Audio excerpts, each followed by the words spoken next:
Baik, Assalamualaikum warahmatullahi wabarakatuh. Perkenalkan, nama saya Abdul Salam. Di sini saya ingin menjelaskan atau mempresentasikan tugas yang sudah saya buat. Kita masuk ke pertanyaan yang pertama, yaitu representasi himpunan dan relasi. Eh, A. Nyatakan relasi R sebagai himpunan pasangan terurut dan gambarkan sebagai graf berarah atau diagram panah. Apakah relasi ini bersifat refleksif, simetris, atau transitif? Jelaskan.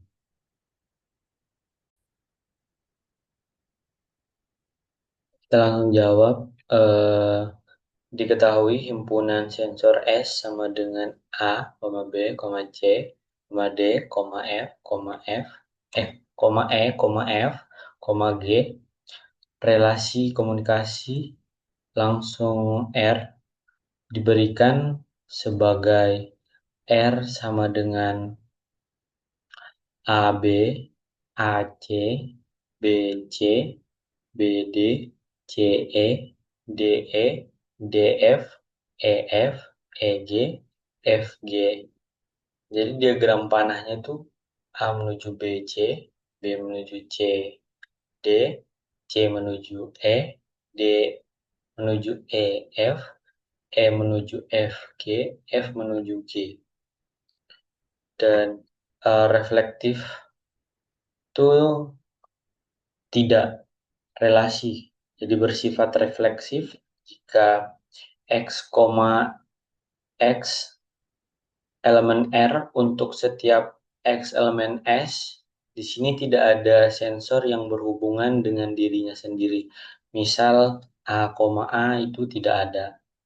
Untuk simetris, eh, tidak relasi bersifat simetris jika X, Y elemen R menuju Y, X elemen R. Di sini AB elemen R, tetapi BA tidak elemen R. Untuk transitif, tidak relasi bersifat transitif jika X, Y elemen R dan Y, Z elemen R menuju X, Z elemen R. Contoh penyangkal yaitu BD elemen R dan DF elemen R, namun BF tidak elemen R, maka tidak transitif. Kita masuk ke pertanyaan yang B. Jika didefinisikan himpunan X sama dengan A, B, C, D, dan Y sama dengan D, F, F, G, tentukan XUY, XNY, dan X kali EX kali Y. Berapa banyak anggota dari X kali Y? X kali Y. Jadi diketahui X sama dengan A, B, C, D, dan Y sama dengan D, F, F, G. Dan unionnya tuh X, Y itu gabungan semua anggota tanpa duplikasi X, Y sama dengan A, B, C, D, F, F, G. Jadi intersektonnya itu X, Y, anggota yang ada di kedua himpunan. X, Y sama dengan D. Cartesian produknya X kali Y, himpunan semua pasangan berurut dari banyak anggota X kali Y sama dengan X kali Y sama dengan 4 kali 4 sama dengan 16 anggota. Oke, pertanyaan nomor 1 sudah selesai. Kita masuk di pertanyaan nomor 2, yaitu tentang prinsip inklusi, eksklusi, dan fungsi. Yang pertanyaan A, misalkan terdapat kode identifikasi untuk setiap sensor yang merupakan fungsi injektif F bagi S menuju 1,2 3, 4, 5, 6, 7. Berapa banyak cara untuk menetapkan kode identifikasi tersebut? Jawabannya, kode identifikasi fungsi injektif itu yaitu fungsi f bagi s menuju 1 sampai ke 7 bersifat injektif satu satu karena kodomain kodomainnya itu adalah 7. Ini juga merupakan korespondensi satu satu atau bijeksi. Banyaknya cara adalah permutasi dari 7 elemen, yaitu P 7,7 sama dengan 7.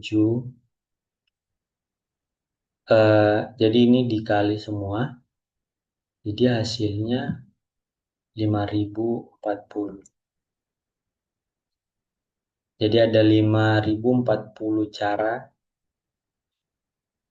untuk bisa mendapatkan hasil. Oke, kita masuk yang B.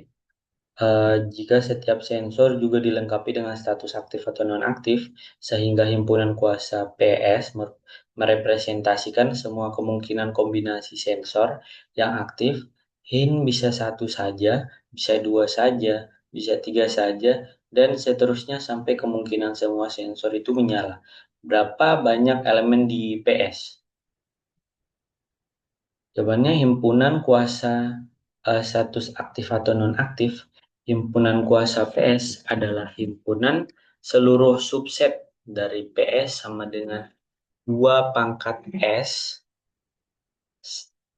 2 pangkat S sama dengan 2 pangkat 7 sama dengan 128 elemen.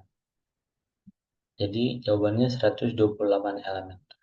Untuk pertanyaan yang C, dengan menggunakan prinsip inklusi eksklusi, hitung banyak cara memilih subset dari S yang minimal memuat salah satu dari A, G, tidak boleh kosong dan harus mengandung A atau G atau keduanya. Jawabannya, pemilihan subset itu minimal memuat A atau G. Jadi kita mencari banyaknya subset K tidak S di mana K tidak sama dengan 0 dan A elemen K, VJ elemen K menggunakan prinsip inklusi eksklusi. Misalkan NA adalah jumlah subset yang memuat A dan NG memuat G. Jadinya NA elemen A wajib ada 6 elemen lain bebas, ada atau tidak. Jadi totalnya itu 2 pangkat 6 sama dengan 64. Untuk NG, elemen G itu wajib ada elemen lain bebas dan totalnya itu sama dengan 2 pangkat 6 sama dengan 64 juga seperti kayak NA. NA, elemen A dan G wajib ada 5 elemen lain bebas. Total 2 pangkat 4 sama dengan 32. Jadi NaUG sama dengan Na tambah Ng. Ini Na tambah ini Ng. Jadi eh, nanti hasilnya gini, 64 tambah 64 dan kurang 32. Jadi totalnya ini 96 cara. Oke, nomor 2 sudah selesai. Kita masuk ke nomor 3. Graf dan keterhubungan. Pertanyaan A, nyatakan R sebagai graf tak berarah. G, apakah G grafik bipartit? Apakah graf planar? Eh, apakah graf planar? Buktikan. Karena di sini kita cuma disuruh nyatakan graf tak berarah kayak graf bipartit sama graf planar. Jadi Langsung kita jawab aja. Eh, Referensi G sebagai graf tak berarah atau sisi bersifat dan arah itu untuk graf bipartit, sebuah graf adalah bipartit jika simpulnya dapat dibagi menjadi dua himpunan lepas U dan V di mana setiap sisi menghubungkan simpul di U ke V. Kalau kita analisis graf mengandung siklus ganjil A, B, C, A, jadi menjadi segitiga. Dan graf yang mengandung siklus ganjil bukan graf bipartit. Berarti bipartit bukan ya. Dan kalau untuk planar, graf yang dapat digambar tanpa perpotongan sisi. Kalau kita analisis, kita dapat menggambar ulang gambar ini. Jadi kita letakkan A di puncak, B dan C di bawahnya. Jadi B terhubung ke D, C terhubung ke E, D dan E terhubung, D dan E terhubung, D ke F, E ke F, E ke G, F ke G. Jadi graf ini planar karena tidak eh, memuat subgraf yang homomorfik dengan K5 atau K3,3 atau bisa dibilang teorema Kuratowski dan bisa digambar tanpa perpotongan garis. Untuk pertanyaan B, periksa apakah G memiliki sirkuit Euler atau lintasan Hamilton. Berikan alasan. Oh ini. Jawabannya listrik Euler syaratnya semua simpul harus berderajat genap dengan simpul atau degree A2, B3, C3, D3, E4, F3, G2. Karena terdapat simpul berderajat ganjil, jadi B, C, D, F, maka tidak ada sirkuit Euler.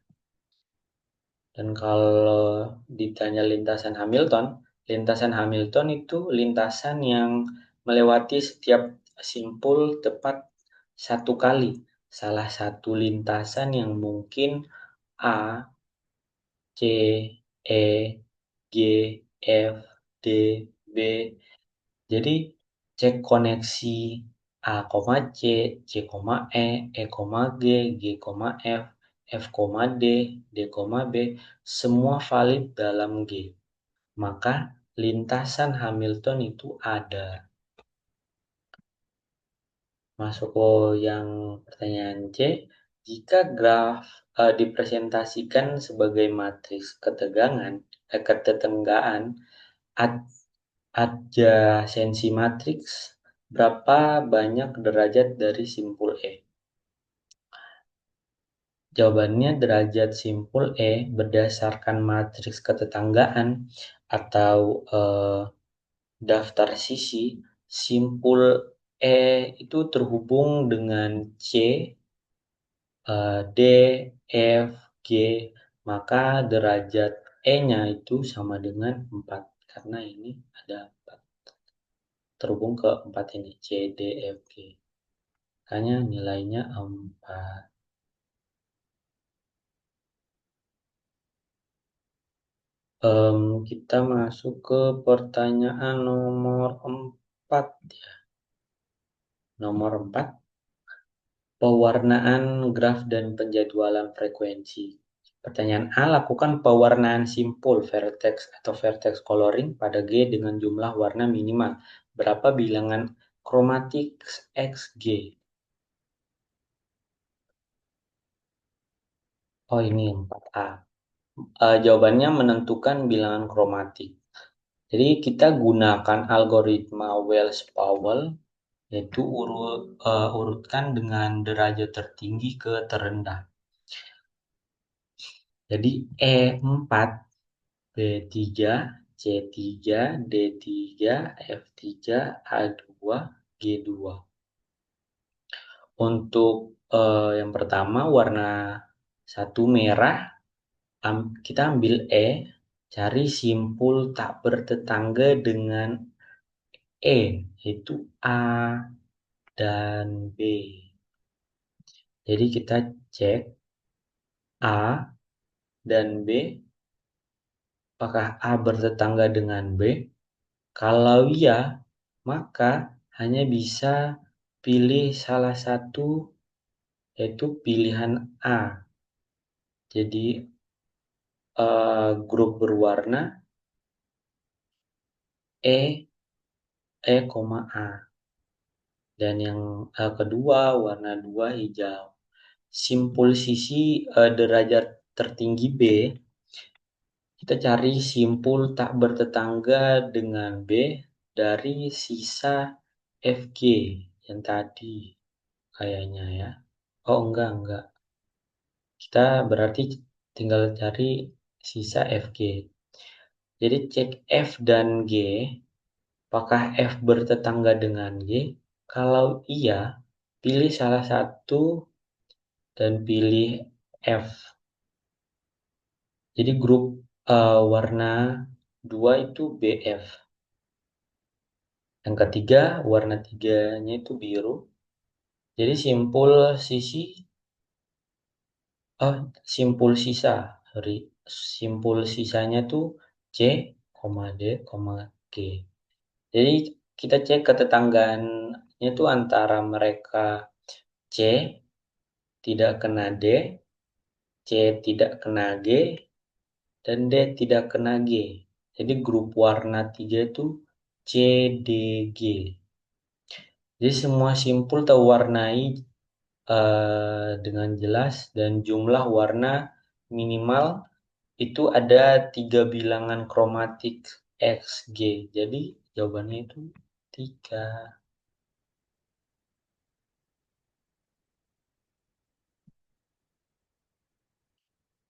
Kita lanjut ke yang pertanyaan B. Interpretasikan hasil pewarnaan tersebut sebagai penjadwalan frekuensi komunikasi jika setiap warna mewakili satu frekuensi unik. Jelaskan mengapa pendekatan ini dapat menghindari interferensi. Interferensi eh, itu penjadwalan frekuensi yang setiap warna mempresentasikan satu kanal frekuensi, semisal F1, F2, F3. Jadi sensor dengan warna yang sama, misal C, D, G di F3 dapat mengirim data secara bersamaan. Alasannya dalam pewarnaan graf, simpul yang bertetangga itu terhubung langsung pasti memiliki warna berbeda. Jadi F5 menjamin sensor yang berdekatan atau terhubung menggunakan frekuensi berbeda sehingga menghindari interferensi sinyal atau crosstalk antar node yang berelasi.